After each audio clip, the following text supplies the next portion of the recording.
Welcome, Trish. Today we're looking again at the Connections Oracle. We're going to have a look at the reading mat. So thank you for those that have purchased this package that's on my website. The link will be below. Actually, I might put the link over here as well, so that will take you through to my website if you haven't purchased this kit. It does come with the 80 card oracle deck, as well as the reading mat with a key to different readings that you can do. Also comes with the little card stand as well in this package. So you lay them all out and you just tell a story.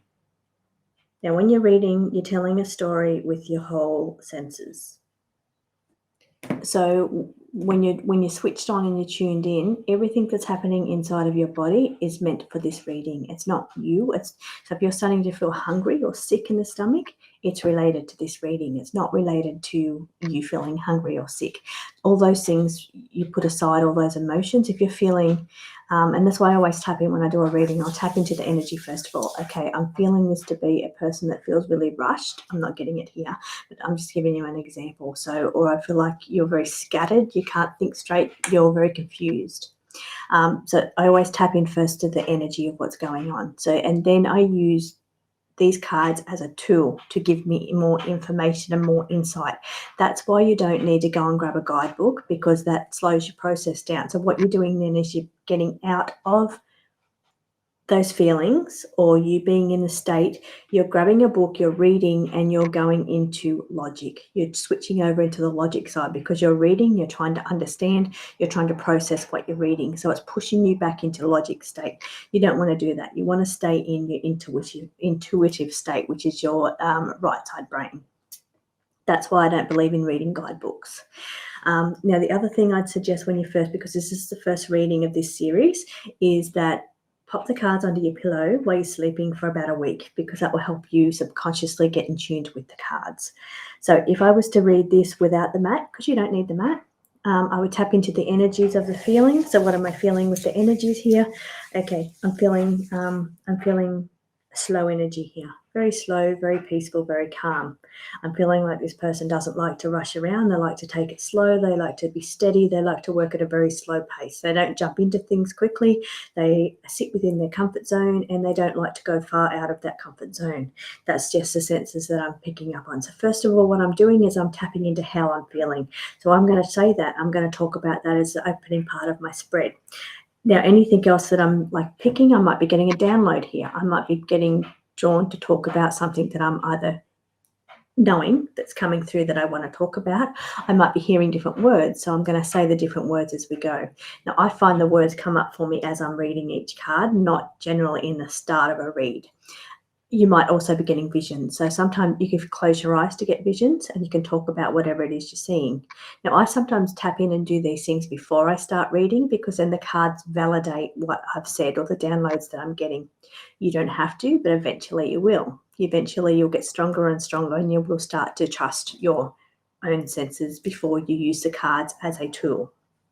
So then coming down to the reading, I would say, okay, now you're feeling lonely. No, it's probably, we will get to the death and the end of the situations as we go along and how we read those sticky situations. I will give you advice on doing that. But for now, I'm just reading. It's important not to read you're this, you're that. I'm feeling, this is making me feel like you could be this, or there could be a sense of this either for you or somebody around you, because it's not always that person. Sometimes you're picking up on the people around them that's affecting them.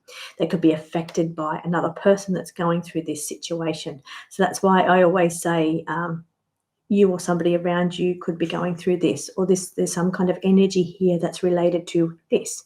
They're just ways that you phrase things when you say them, because it's not a directly, I'm right, you're wrong, this is what you're going through. That's not how you read. Okay, so what I'm picking up here, putting these into, now I'm looking to put these into a sentence is what I'm getting. I'm trying to paint a picture or a story from these cards. What it's saying is that this person's feeling a little lonely. They're feeling lost. They're feeling, and so I'm hearing words as I'm going along, and I'm adding them in. So basically all I'm doing is talking. I'm talking about this card. What am I seeing in this card? I'm seeing this as a beautiful flower that wants to open. It wants to be vibrant in the world and wants to be out there, but it feels like it's very alone. It feels like it's scared to open up and be itself. That's just what I'm getting from the pictures. So I'm saying what I'm getting. So it's not just about what I'm reading on the cards. Now it's the number 51. So it could be related to either the 5th of January or the 1st of May. For some people, it could be dates. You don't have to use that if you're not drawn to that. You don't have to use every single number. Not every single number is important. Sometimes it's the message. Sometimes it's the picture. Different things, and you'll pick them up. You'll just be guided to see and look and see what sticks out to you the most. You could be looking at this card and what's sticking out to you. It could be all the pink. The pink might be sticking out to you, and you'll talk about pink. The colour pink might mean that there's a little girl coming up, or somebody's pregnant with a girl. It might mean that person really likes pink. So you're just drawn to whatever it is. There's no right or wrong answers. There's no right or wrong way to read. Whatever it is that you're drawn to look at, that's what you start with. You don't have to read in a straight line. I usually read with a set of 9 cards, and I just bounce all over the place, and I just read where I'm directed to go, what my eye catches, what I'm directed to talk about. So as a story, I would say, okay, there's a sense of feeling loneliness around here that you're healing. You're working through a situation that has left you feel alone, like you've had no support. Something that you need to heal with from past hurts, past traumas, in order for you to be able to work through to be that more open, vibrant person that you want to be. Could be you, could be somebody related around you.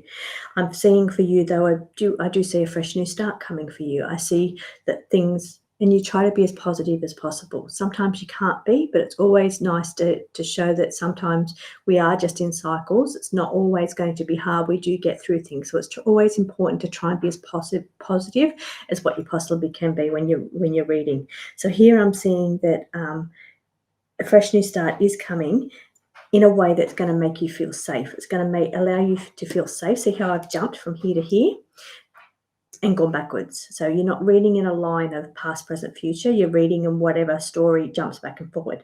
So here I'm saying, okay, it's going to allow you to be in a position where you can feel safe and secure to be yourself, to open up to the world and not feel like that you're going to be hurt again like you were in the past, or just the fears and the traumas that you've lived through in your life.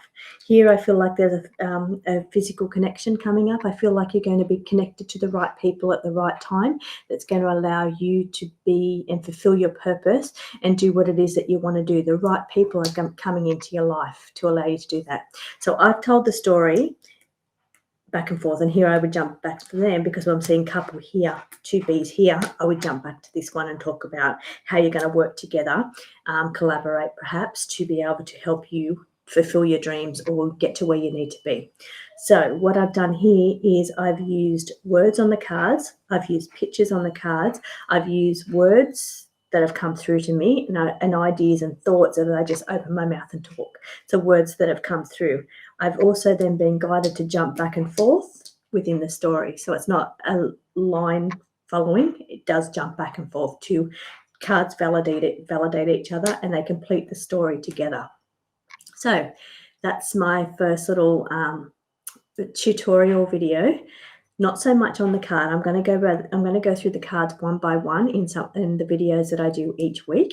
This is just to show you how the reader mat, how to use the reader mat for the layouts, and I'll do relationships on the next video.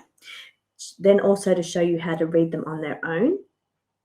But most importantly, it's to get you to start working with telling stories. So your homework with your cards that you have is to spread them out. Go with 6, go with 9, go with 3, whatever you feel more comfortable.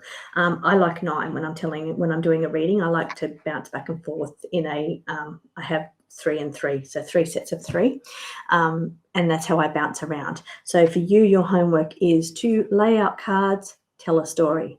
Lay out more cards, tell a story. Do that a few times just so you can get comfortable in back and forth how cards relate and interact with each other. You're not actually doing readings for anybody, you're just telling stories. You're trying to see how cards interact. Thank you for joining me. I hope that helps, and I hope you like this series of learning to read the Connections Oracle, learning to tap in and be a medium, because eventually that's where it's going. It's about strengthening your medium connection with this deck.